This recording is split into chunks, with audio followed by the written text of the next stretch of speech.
Could you imagine being arrested for cutting your own grass? This is in Ontario, and it's almost like we're being controlled by Nazi Germany. Roll a clip. We begin tonight with neighborhood concern near St. Thomas, where a swastika appeared on a front lawn. Public condemnation has followed, and police are now involved. With more, here's Sean Irvin.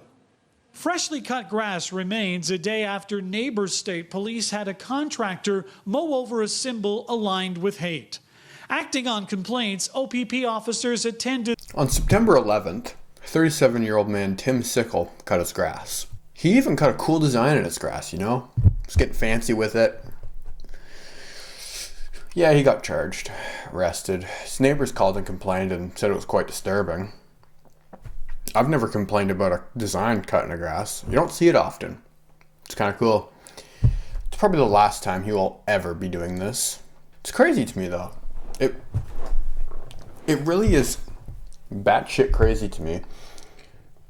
Because he put a swastika in his front lawn. In Nazi Germany, very controlling. We're kind of like living in Nazi Germany when you really think about it. This was about 3 hours from where I live on Ontario, Canada. You don't see this in Canada too much, but it was there. It was about 3 hours from where I live. And it's just crazy to me that you can be charged for cutting your grass. If they don't like the way you cut it, you can be charged. It's almost comparable to living in Nazi Germany. If you don't do things the way people like things, all uniformed up, you could be charged. You can be charged. Now, Tim and his girlfriend or wife, whatever she was, Julia, they were charged with public incitement of hatred, criminal harassment, 2 counts of criminal harassment actually, and 2 counts of mischief. I'm still shocked at how they were charged. Like, okay, should you be cutting swastikas in your front yard? Maybe not. But you should have the freedom to. Like, at the end of the day, it's just a symbol. It's a symbol, it's a logo, it's whatever you want to call it.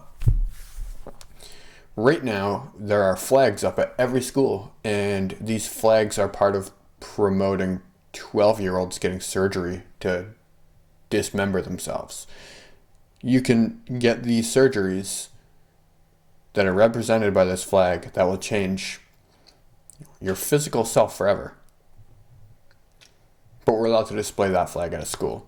Now, part of the flag, it's alright. No problems with it. I can't relate to them, but I understand it for the most part. But that flag does represent that. It does represent 12-year-olds who physically change themselves forever. They're kind of like lab projects, you know? They're kind of like lab rats at the age of 12. Kind of crazy. Could you imagine living somewhere that is allowed to charge you and arrest you and force you to pay somebody to fix your yard? Could you imagine living somewhere that does that? I'm only 3 hours away. I'm in the same boat. If I want to put a cool little design in my front yard, I'll be next. And the fact I'm criticizing this might even get this YouTube video taken down. The news is allowed to talk about it because, you know, they're all government owned. The government tells them what they can and can't fucking say. But yeah, I'll probably be taken down because the government don't own me and they will never fucking own me. Not even the American government. I wish I was American. I wish I had rights. In America, you'd never see this shit happening. You'd never. You're allowed to express yourself in America. You might get shot over it. You might get shot up over it. But you can at least express yourself. And let's be honest. He didn't do anything to harm anybody. He didn't fucking capture anybody, hold anybody captive. He didn't do any of that shit. He cut his fucking grass. And the next day he was forced to pay somebody to come and recut it for him. They did a shit job too, by the way.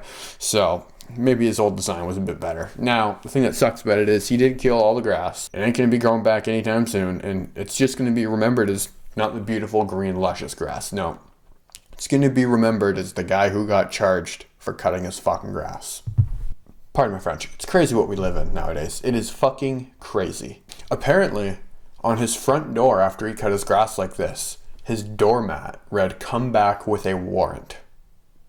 You know how crazy that is? Cops are coming to your front door and tell you you can't cut the grass, you can't do this, you can't do that, because we're in Canada and you don't have rights. And the doormat says, "Come back with a warrant." Not saying he's a good guy, not saying he's a bad guy, but that's awesome. That's awesome. And they found all these pictures relating to Hitler on his Facebook page. What the fuck does that matter? They teach Hitler in schools. You shouldn't be afraid of his name. And you shouldn't think someone's a bad person because of what they believe in. Like, if you believe in something illegal or something that harms the public, okay. But what harms the public about a school subject? Do the schools tell the right story? I don't know. There's been some debunkings. I can't lie about it. There's been some debunkings. And at least I'm willing to think about it. The problem with most of you motherfuckers, most of you liberals, I should say, not even all liberals, most liberals, the problem with you is you're not willing to think of anything out of the scope you're capable of seeing in. You're literally a sniper scope. All you do is look in one lens. You can't look in both. Are there people on the right who can only look through one lens? Of course there is. But more liberals are not willing to look through the other lens. Now, if you don't believe in this, or you don't this, you don't that, do your own research. And truthfully, if you think charging this man and his wife or girlfriend or sneaky thing, if you believe charging them is good, that just shows that you don't have the freedom to express your beliefs. What's next? They're going to start taking churches down? They're going to start taking Catholics down and all these religions because being gay isn't in the Bible? What if you're a diehard religious person, diehard Muslim, diehard Catholic, and you say, you know what? Whoa. We're not going to be around gay people because our religion forbids it. What's next? They're going to start going to jail for following the fucking Bible? Canada's a fucking joke. Anyways, for the next segment, if you live in Ontario, there are speed cameras. We're littered with speed cameras, which pretty much all they are is they're a box.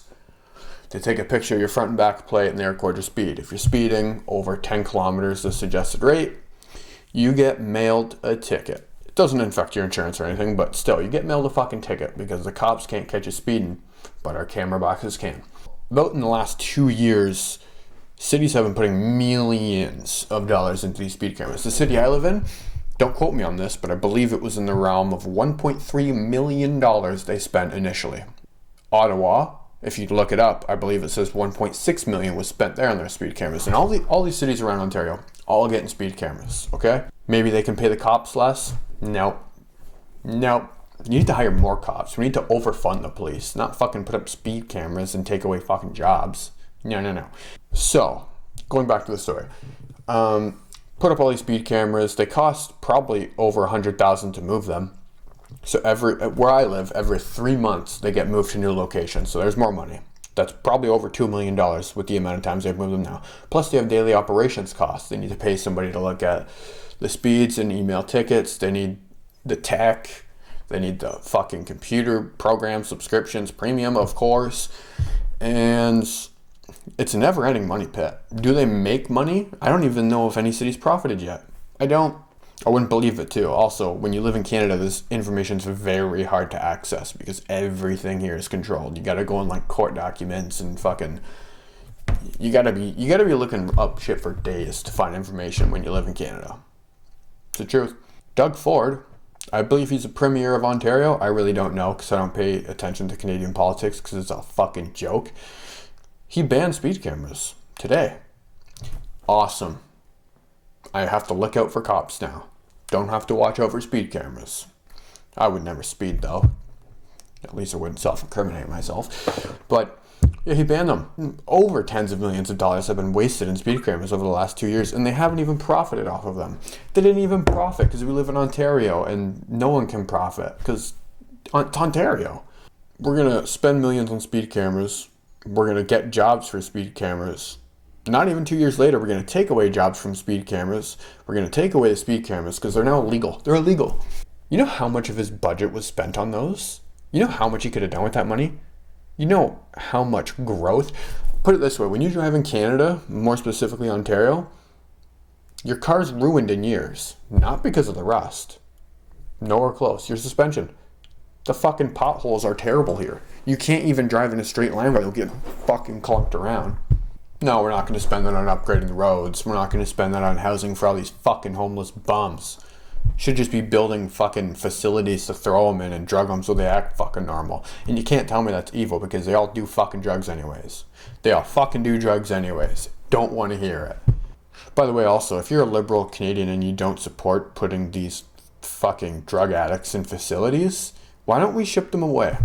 Better yet, all of you liberals that probably live in a close-knit, nice little neighborhood and you've been living there for 40, 50 years, why don't you take the bums? Why don't you each house them? You could transform your basement. Maybe the government can pay you to do a renovation on your basement, turn it into an apartment for them. Put 3 bedrooms in there, have 3 bums. You might wake up in the middle of the night with your house fucking burning down. You might overdose on secondhand fentanyl. You might. It's too dangerous to send cops around. Cops just fucking overdose when they get near fentanyl. One whiff of it, gone. And they shouldn't be losing their lives to fucking drug addicts and walking close to them. Or make it illegal to be homeless. Build more prisons. You could have spent millions on building more prisons. Nope. We're going to spend it on speed cameras, which effectively have made us nothing because we're still in debt from them. If you missed anything from this video, I'm going to conclude it very short and simple for you. Liberals are retarded. Canada is like Nazi Germany. Canada's the friendly Nazi Germany that just shits on everyone that lives here. Oh, and if I forgot to mention it, liberals are retarded.